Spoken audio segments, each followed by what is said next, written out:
This is Kristen, also known as MC Router.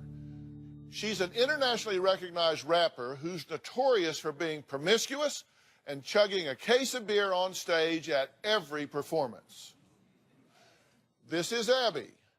She's a devout Muslim, speaks fluent Arabic, doesn't drink alcohol, abstains from sex, and prays 5 times a day. Now, it may seem like they have nothing in common, right? Well, they do. Actually, they are the same person. Almost 2 years ago, Kristen converted to Islam and changed her name to Abby, actually Abada. Her mother, Darlene, says Kristen, who she refuses to call Abby, has not only turned her back on her family with her new Islamic beliefs, but on America as well. She's worried her daughter may turn into a terrorist. Take a look. My daughter has quit speaking to me because I don't accept her religion. I grew up as a Southern Baptist in Texas. I reverted to Islam in 2012. I changed my name to Abida a week after I became Muslim. It means worshiper of God. My mother, she refuses to call me anything but Kristen.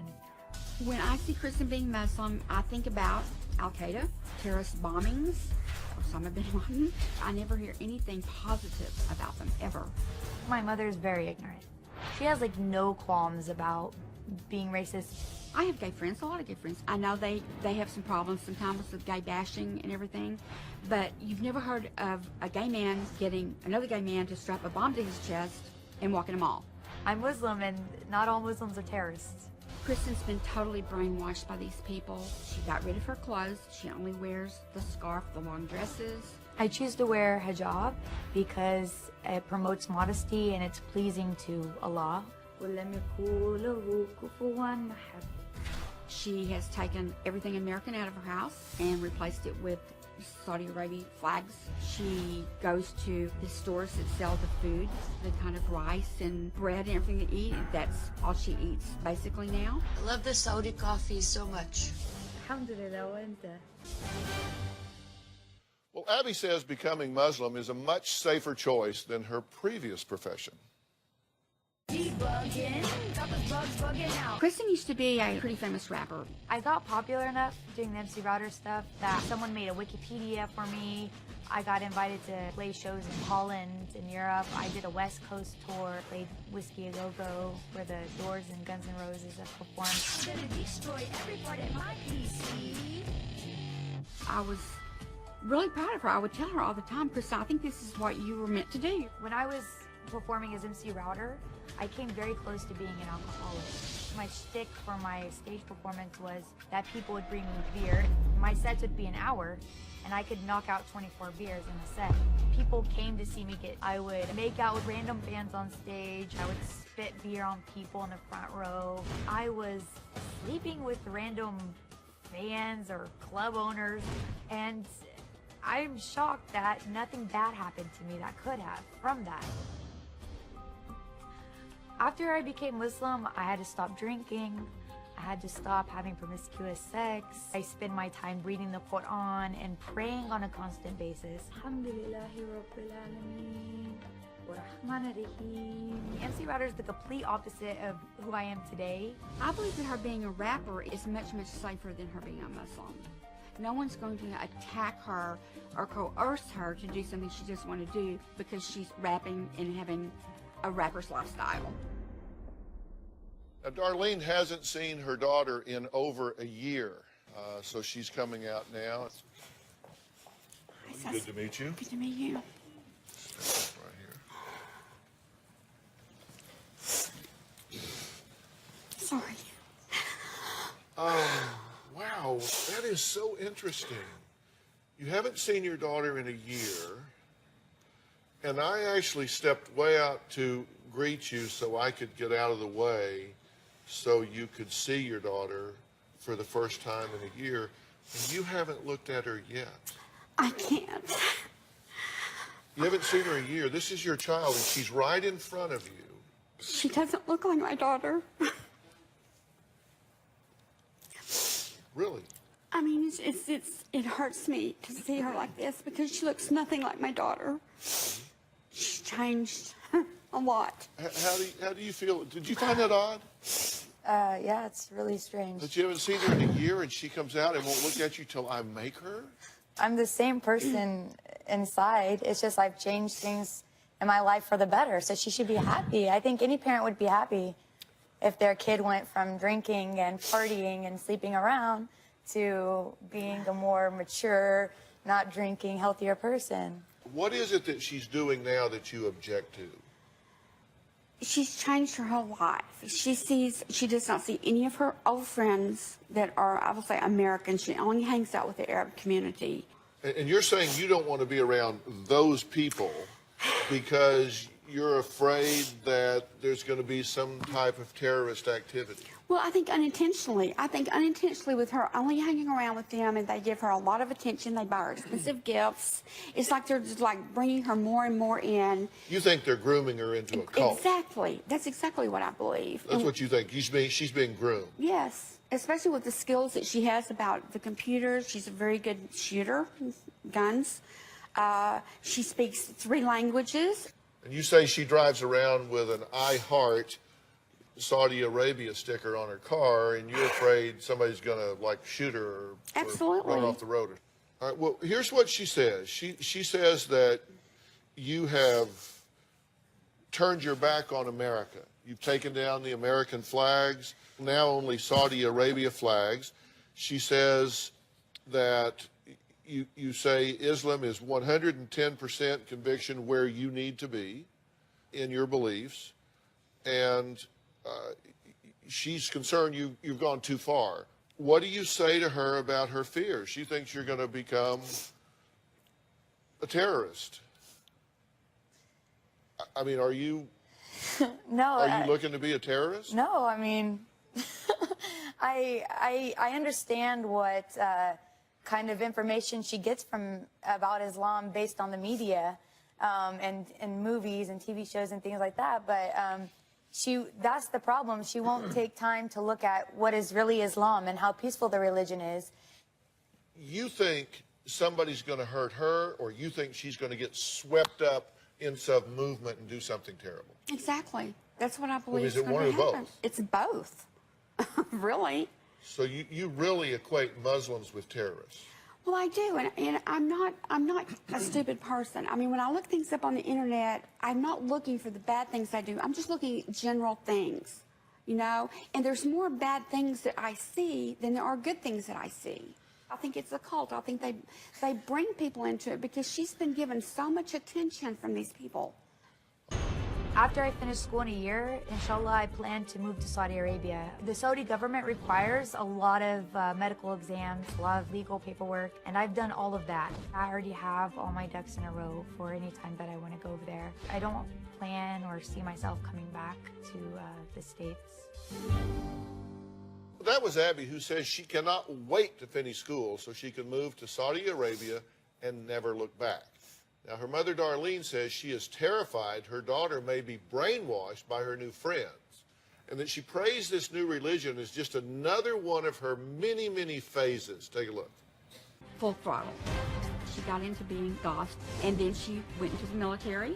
She started swing dancing. Then she became a rapper. Then she got interested in Dutch people. She learned Dutch. She speaks Dutch fluently. She changed her name to Chris. I think it's Crystal. It's K-R-I-S-J-E. Her car was covered in I Love Dutch Boys. She went to specialty places and bought all Dutch food. When Kreston converted to being a Muslim, I didn't think too much about it because she's gone through so many phases. But my worst fear right now is that this Muslim phase that she's going through is not a phase. Assalamu alaikum. And that she's going to do whatever she has to do to get to Saudi Arabia so she can believe that she's really Muslim. I think she's lost her identity. Okay, so she says that you got into swing dancing. Did you like convert to that? I mean, is that what she's saying? I guess. I mean, I don't know if swing dancing is a cult, but... And in the military? Yeah. Was that a phase? It was, but only because I just wasn't fit for military life. That wasn't me. And then music and rapping? Yeah. You just all into that? Yeah, but the thing about it is that these things aren't really phases. I think they're experiences, and I still speak Dutch on a daily basis. I talk with all my Dutch friends. So now you want to be Muslim and you want to move to Saudi Arabia. Before you wanted to be Dutch and move to Amsterdam and only get tulips for flowers. Are you kind of a all or none sort of girl? I'm all or nothing. I mean, whatever it is, I'm all or nothing. If you go to Saudi Arabia, you understand that there are different cultural mores and folkways there, right? That women have a different role there. Yeah, I mean, women can't drive, which I would love to be chauffeured around. You know, I hate driving. I mean, there's a lot of less freedom for women, but I don't mind that because people from Saudi Arabia, they come here and they get to have freedom. They get to do whatever they want. But me, I've already done everything, right? I've already went through all these phases or whatever, and now I'm ready to straighten up my life. Well, here are the rules for women that we've been able to determine from research and talking to folks. You can't drive. Okay. You can't be alone with an unrelated man who is not a sanctioned relative. Okay. And you don't have any relatives over there. So that means you cannot be in the presence of any men alone. Unless I have like a wali or something, like someone on my behalf to be my guardian, like an imam or something who can act as my wali. You can't travel alone without the approval of the male guardian. Yeah. You can't sponsor a non-Saudi husband. You can't visit a graveyard. You can't attend Friday prayers in a mosque unless there is a women's section. That's to protect the women, though. That's why we dress modestly, so men don't look at us in a sexual way. So when they tell you can't go to the mosque and pray, it's better for the women to pray at home, actually. What is your tattoo on your hand here? It says Geek Life. Geek life? Yeah. Yeah. What does that mean? Like, you know, like gangsters, they get like thug life, you know, because they're thug. Well, I was on tour, and I wasn't very thug, so I was like, well, I'm a geek. I, like, do computers and stuff, so I don't know. I was stupid. No, really young. So she also has a Christian tattaoo. What do you think a Muslim's going to do when they see a Christian tattoo on her? Yeah, will there be problems with that? Show it to us. The Islamic community in my city, they reject me a lot. I get talked to pretty harshly by Muslims in my community because of my tattoos. The only problem is that I got them a long time ago, and they're really expensive to remove, and I've tried to save money to remove them. I just can't, and there's nothing I can do about it. It's really expensive.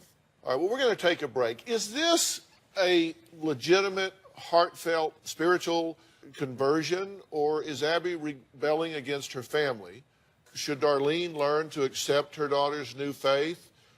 Put yourself in this situation. If you were the mother and this was your daughter, what would your questions be? What would you be thinking?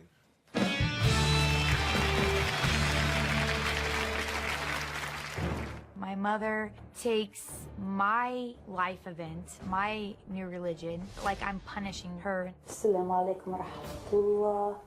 My religion has absolutely nothing to do with my mother and doesn't hurt her in any way. But for some reason, she chooses to keep playing the victim. People in my city do assume that I'm a terrorist just because I'm wearing like all black and a scarf on my head. I go to grocery stores and people are like, hey, go back to your own country. And I'm like, hey, man, I was born and raised in Texas. I think the general public is very racist towards Muslims.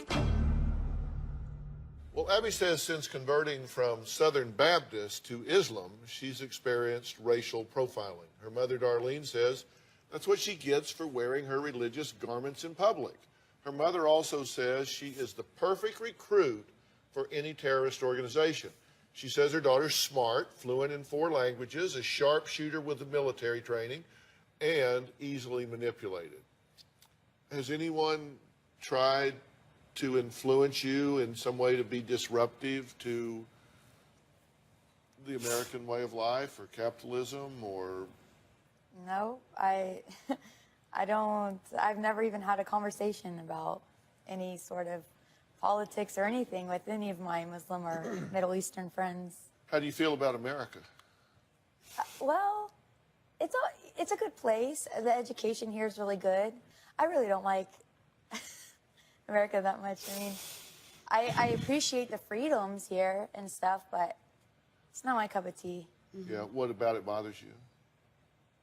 I don't know. I think I like being around like old culture and traditions, and I think America is just kind of a big melting pot, and there's not a whole lot of tradition here.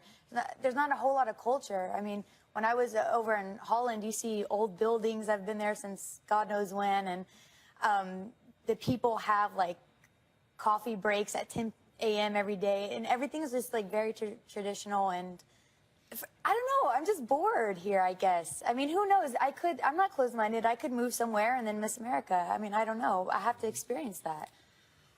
Well, Darlene admits she doesn't know much about the Islam religion, so we invited Adina Lekovich, the Director of Policy and Programming from the Muslim Public Affairs Council, to join us. And also joining Adina is a member of our staff, Alden, who was raised in a Muslim home. Adina, let me start with you. There are huge misconceptions about Muslims, correct? I think sometimes politics and culture and religion get swirled together, and we get a misunderstanding out of things. And I'm a mother. I can understand where Darlene is coming from and wanting to protect her child and know where her child is coming from. But when we learn about faiths and other cultures, primarily through television screens and film screens, we're going to get a distorted picture of what's actually going on, when the truth is that Islam is actually an Abrahamic faith. We believe, just like Jews and Christians, in all the same prophets. We believe in God. We believe in the Day of Judgment. Truly, Islam is about believing in God and doing good in this world towards all people, not just Muslims, but serving all people. And you are not as covered as she is. Why is that? Because the hijab, or any form of covering your hair or your body, is a symbol of modesty. And every woman has the right to choose in her own way how she practices that. And in fact, the vast majority of Muslim women in the world don't wear any kind of scarf. Now, Alden, you've been raised by a Muslim family here in the U.S., right? Yeah, I'm first generation here. So my parents left Lebanon in the 80s and raised me here. Yeah. People usually think if you're Islamic, you're anti-American.